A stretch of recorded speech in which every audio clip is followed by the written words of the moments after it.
You ever watch someone so drunk on power, they forget what real consequences taste like? That was Shirley Cooper, standing in the county court, her face the color of skim milk, trying to look like she hadn't just swallowed a mouthful of vinegar.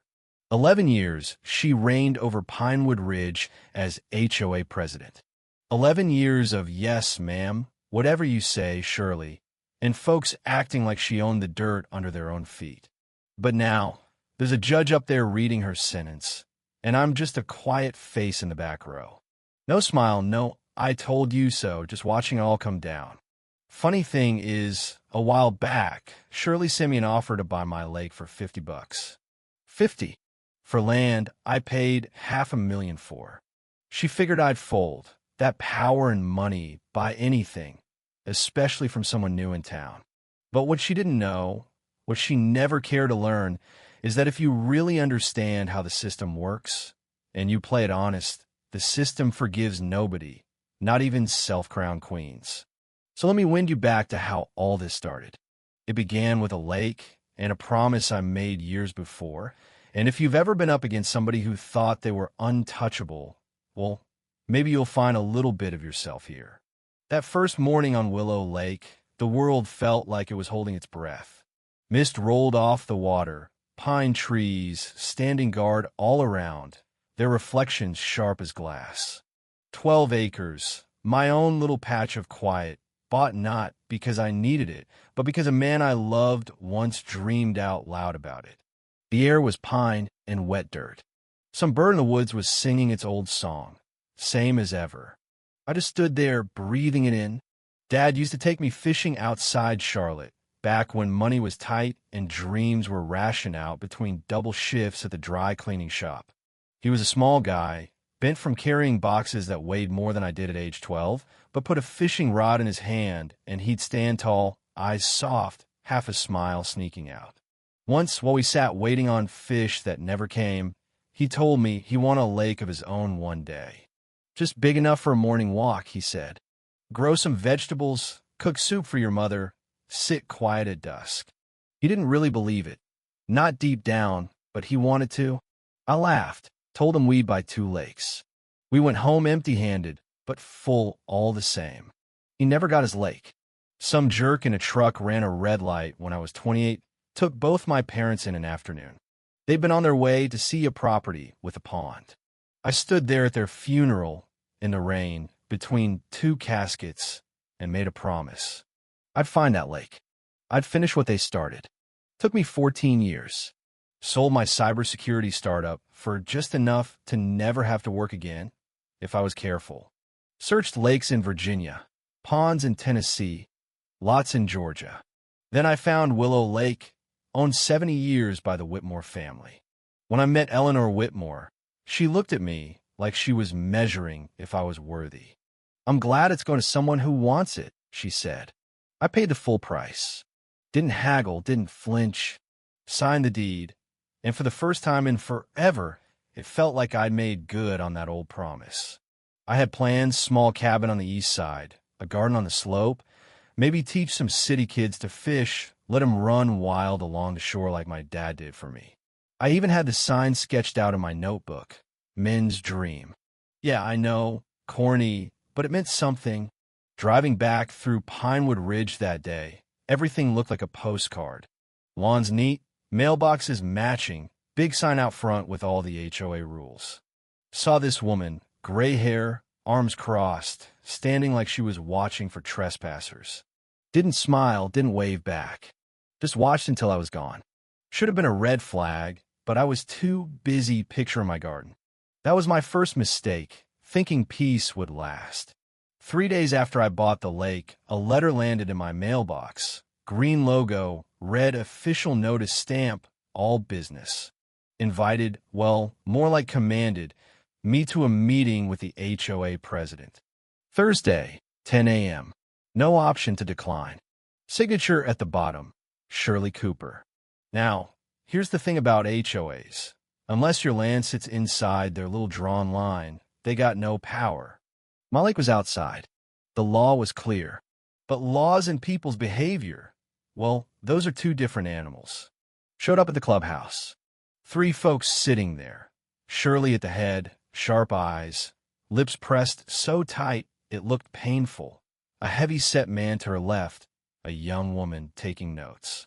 They didn't stand, didn't offer a handshake. Shirley pointed at the chair, and I sat down. "Mr. Davis, you recently purchased Willow Lake." Not a question. Folder slides across the table. List of requirements, quiet hours, construction approvals, and then this kicker. Road usage fee, $500 a month, payable a year in advance. $6,000 before I could even break ground. I asked what legal basis the HOA had for charging for a road leading to property they didn't own. Shirley didn't blink. Lakeview Drive is a private road maintained by this association. You want to use it, you pay. You don't pay, you don't use it. She shut the folder like that was the end of it. I wanted to argue, demand deeds, proof, but something in me said, don't rush. Don't swing when you don't know the ground. So I asked for written proof of the road's ownership.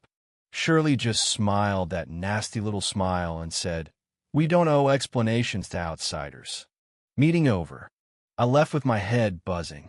My dad would have told me to stay calm. But Dad never had to deal with someone like Shirley Cooper. She counted on folks being too tired or scared to fight.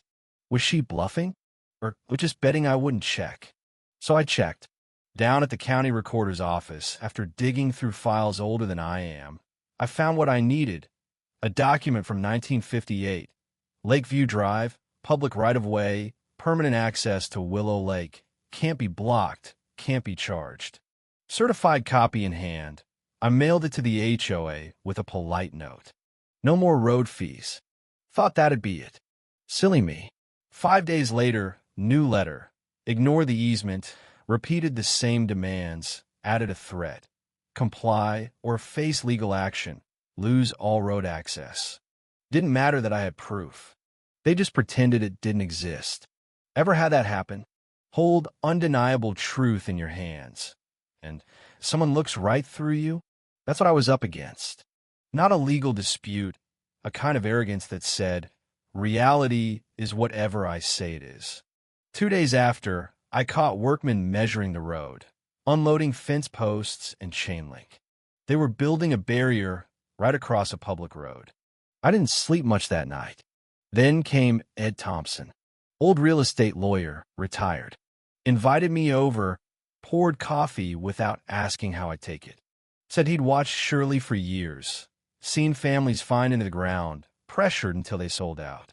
The Whitmores who sold me the lake. He suggested I call Eleanor and ask why they really left.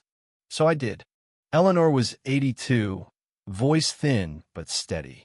Told me about the fines. Over $50,000 for things like tall grass, unregistered boats, wildlife nuisance, frogs for heaven's sake. She fought, wrote letters, went to meetings, but stress wore them down. Her husband's heart couldn't take it. A young man, Kyle Cooper, showed up, tried to buy the lake cheap. When she refused, things got ugly. Threats, intimidation, until she gave in and sold to anyone but him. Guy Chaudiesson, developer, resort plans with Pinewood Lake at the center. And now the same tactics were aimed at me. A chain link gate popped up overnight, big red sign, private road, HOA residents only. I called Shirley. She claimed the easement was ambiguous. Their lawyers advised controlled access, and maybe I should consider how much this fight would cost me. "Is this really the hill you want to die on?" she said, voice as sweet as spoiled milk. The next week, an anonymous post in the neighborhood group painted me as some shady outsider. Implied my family had skeletons in the closet, comments piling up underneath about how people like me didn't belong. Never mind my dad spent 30 years pressing other folks' shirts, or my mom learned English one page at a time after midnight. They used my family's memory to try and shame me out of town. That night, I started a file labeled evidence. Saved every letter, every comment, every threat. No more waiting. I spent 2 weeks gathering proof, recorded calls, legal here, by the way, Eleanor's affidavit, screenshots, county deeds. Showed it to Ed. He said, "You need a lawyer, not just evidence." He was right. Hired Evelyn Price, a bulldog in property law. 15 grand up front. Hurt to write that check, but losing the lake would hurt more. She filed complaints with the sheriff, civil suits for trespass and defamation, and named both Shirley and Kyle for fraud and interference. She went wide, pressure from every side, she called it.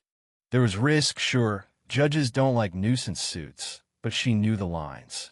3 days after the sheriff got involved, the county forced the gate down. But the HOA hired a top firm, filed an emergency motion claiming the easement was invalid, countersued me for harassment, asked for an injunction to ban me from my own property. The judge tossed their claim, no merit. The gate came down for good. Still, Shirley kept fighting. Emergency meetings, special fees to fund lawsuits, resolutions to brand me a threat.